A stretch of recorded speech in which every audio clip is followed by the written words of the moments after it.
काही कार्यकर्त्यांनी या निवडणुकीमध्ये महायुतीचा धर्म पाळला नाही आणि ह्याची लिस्ट मी मान्य अजितदादाकडे दिली होती।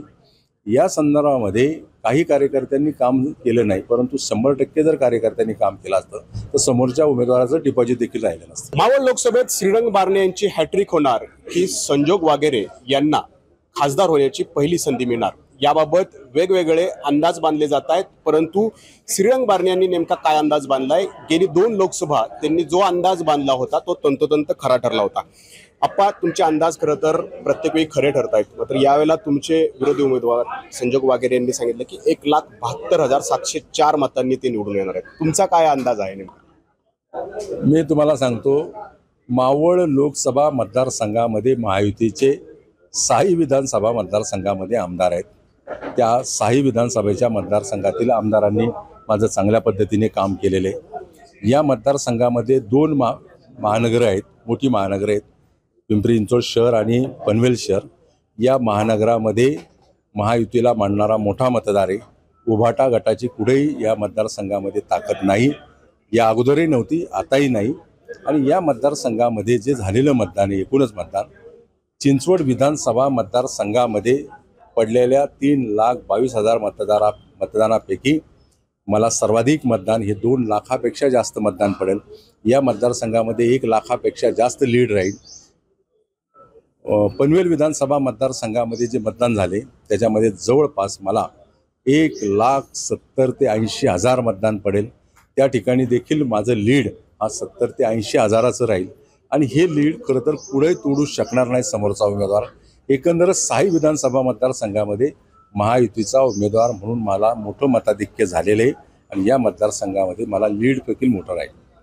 खरं तर तुम्ही लीड दाखवताय की जवळपास 2.5 लाखाचं तुम्हाला लीड या ठिकाणी मिळेल, परंतु महायुतीचा धर्म जो पाळला गेला नाही त्याच्यामुळे काही परिणाम झाला का यामध्ये? कारण राष्ट्रवादी काँग्रेसचा एक गट जो आहे तो थोडासा संभ्रमावस्थेत होता आणि तो प्रचार करताना पण दिसत नव्हता। राष्ट्रवादी काँग्रेस पक्षाचे नेते अजितदादा पवार त्यांनी स्पष्टपणे सूचना दिल्या होत्या। ते 2 सभेला देखील माझ्या होत्या।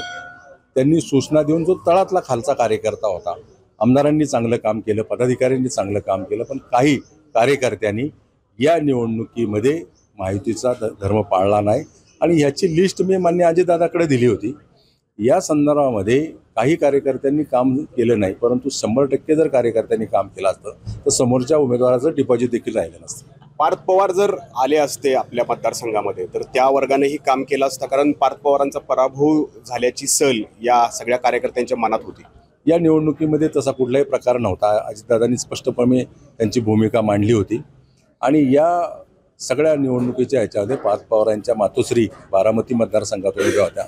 ज्यावेळेस ते भोसरीला आले एक दिवस, त्यावेळेस चिंचवडच्या पिंपरीच्या कार्यकर्त्याला स्पष्टपणे सूचना दिल्या होत्या की बारणेंचं काम आपल्याला करायचं। त्यांच्याकडून कुठल्याही प्रकारचं चुकीचं काम झालं नाही, मला त्यांच्याकडून मदतच झाली, परंतु काही कारणास्तव खालचा कार्यकर्ता दुखवला होता आणि त्या दुखवलेल्या कार्यकर्त्यांच्यामुळं काही प्रमाणामध्ये तो मतावरती परिणाम होईल। महायुतीचा धर्म पाळला गेला नाही, परंतु आधी म्हणजे आता ही 2.5 लाखाचा जे तुम्ही आता अंदाज बांधलेला आहे, तर निवडणुकीपूर्वी तुमचा अंदाज नेमका किती होता? त्यात काही तफावत झालेली दिसते? नाही, निवडणूक मतदान जोपर्यंत होत नाही, मतपेटीत मतदान विभागावर होत नाही, तोपर्यंत अंदाज बांधणं कठीण होतं। पण एकंदरच या 6 विधानसभा मतदारसंघामध्ये महायुतीचे आमदार असल्यामुळं, मोठी ताकद महायुतीची असल्यामुळं माझा विजय निश्चित होतं, मी सुरुवातीपासून सांगत होतो।